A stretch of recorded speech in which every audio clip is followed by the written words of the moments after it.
My husband's M32 sabbatical has become pathetic, and I F30 want it to end right now. I never imagined I would find myself in such a challenging situation with my husband. We're both in our early 30s, married, and living together in a house we own. For nearly a decade, he worked at the same company, earning a decent salary.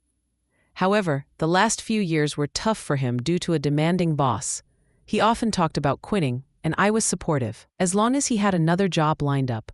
But then last year, he made a sudden decision to quit after a seemingly minor dispute at work.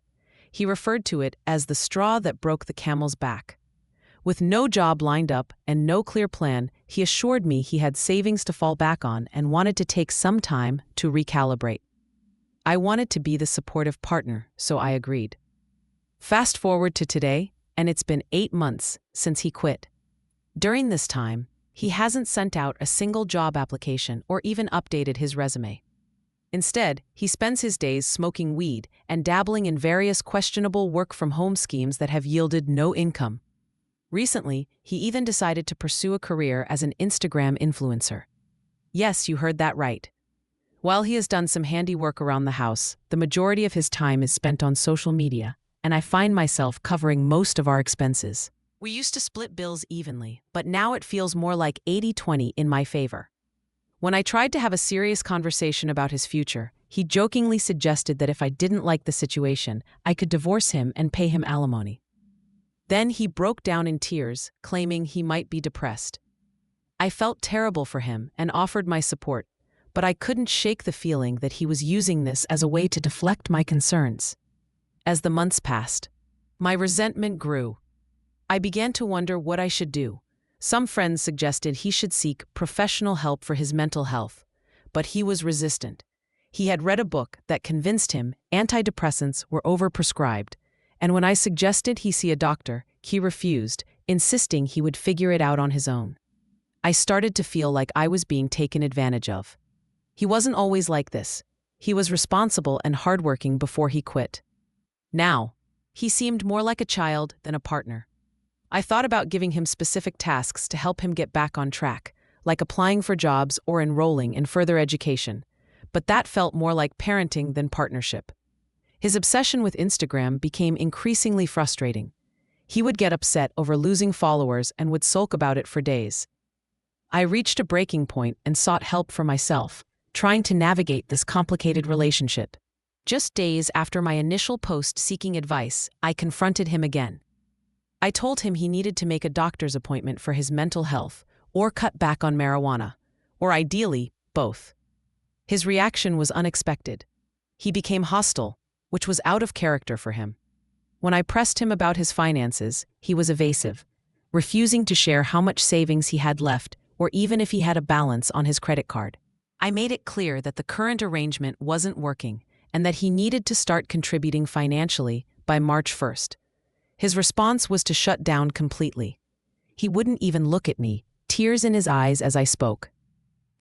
After that conversation, he stopped sleeping in our bed and retreated to the basement, only coming up for food when I was home.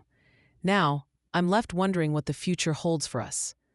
I'm trying to be supportive, but I also need to take care of myself and our relationship. It's a difficult balance, and I'm not sure how to move forward. I never imagined I would find myself in this situation, but here I am, contemplating the future of my marriage. My husband, who is 32, decided to take what he called a sabbatical from life, and it has spiraled into something I can only describe as pathetic. As I prepare for a fun night out with my colleagues this weekend, I can't help but feel a twinge of frustration. My husband will be home, isolating himself like a hermit, while I try to enjoy the life we once shared. I also have a coffee date planned with my best friend on Sunday, where I intend to share everything that has been happening. I need her perspective because honestly, this isn't the life I envisioned for myself. Attempts to correct our course have only made things worse, and the thought of divorce, which seemed outrageous just a few weeks ago, is now creeping into my mind as a real option. In the past, I had hoped that my husband would snap out of this funk, but as time has passed, it has become clear that he is struggling with something deeper. Many people have pointed out that he sounds clinically depressed, and I can't help but agree. He seems ashamed and embarrassed, and it's heartbreaking to witness. His reliance on marijuana has become part of a feedback loop that only exacerbates his mental health issues. I've tried to confront him about his behavior, but it often feels like an attack to him.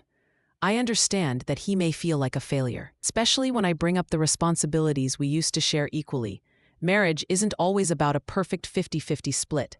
Sometimes it's more like 49 to 51, or even 8 to 92. But when I look around, I see that I'm the one carrying the weight of our household. I cook, clean, and manage our finances, while he seems to have checked out completely. The situation reached a breaking point when I asked him for his half of the monthly bills. He sent me about 2/3 of what he owed, and when I pressed for the rest, he exploded in anger.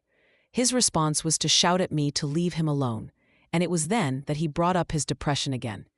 It's frustrating because he only seems to acknowledge his struggles when I confront him about his choices. He hasn't even seen a doctor to get a proper diagnosis, yet he uses his mental health as a shield against accountability. In a moment of clarity, I laid it all out for him.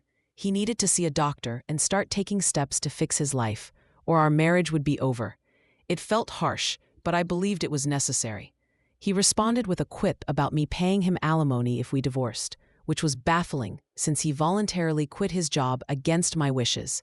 I couldn't understand where he got the idea that he would be entitled to any financial support from me. Since that confrontation, our communication has dwindled. It's as if we've become mere roommates sharing the same space, devoid of warmth or connection. He still sleeps in the basement, and despite my attempts to coax him back into our bed, he always responds with a non-committal maybe. Our intimacy has vanished entirely, and I've even stopped cooking for him. Now he survives on instant noodles he ordered online. In a moment of desperation, I met with a divorce lawyer. He was excellent and provided me with a clear understanding of my options.